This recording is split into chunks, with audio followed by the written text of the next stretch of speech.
Rusing dan resah disebabkan harga emas turun naik. Jom saya kongsi 3 tips nak tenang dalam simpanan emas. Basically, nak simpan emas ni tak perlu kita nak bazir emosi, takut harga emas turun ataupun risau rugi atas berlian kita sebelum ni.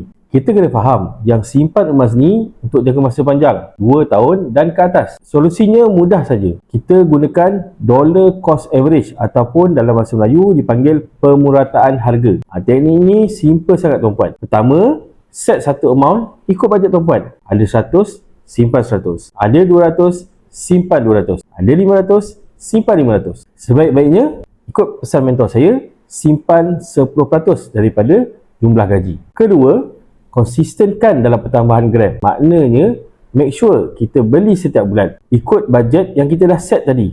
Nak mudah dan tak miss menabung setiap bulan, boleh set auto debit terus. Senang je tuan-puan, kita boleh set melalui apps Public Gold. Kalau tak tuan-puan, sure kita akan terlupa nak menabung sebelum duit habis kita belanjakan. Ketiga, masa harga jatuh menjunam, kita borong banyak sikit gram emas. Lagi banyak kita beli, lebih rendah kos purata harga emas tuan-puan. Saya share kat sini berapa kos purata harga emas saya sejak 2023. Dapat gaji, saya terus buat potongan auto debit siap-siap.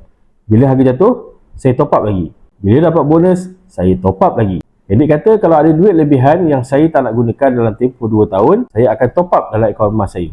On top of potongan bulanan yang saya dah set tadi. Jadi, harga purata setiap orang berbeza tuan-puan. Di apps, Public Gold dah kirakan siap-siap. Tengok ni, harga purata saya sekitar RM373. Manakala harga belian semula hari ni RM453. Jadi, kalau saya jual emas saya hari ini, saya akan dapat keuntungan sebanyak 21.3%. Lebih kurang 10 ke 11% setahun. Jadi, jangan pening-pening fikir pasal harga. Tak perlu kita nak FOMO dan rasa menyesal bila harga tinggi, kemudian harga jatuh sebab kita simpan untuk long term tuan-puan. Secara long term, sure harga emas akan sentiasa naik selagi mana sistem duit fiat masih lagi ada. Kita fokus saja pertambahan gram emas kita. Dah ready? Jom daftar akaun percuma dengan DM saya ataupun isi detail di beg biru di bawah.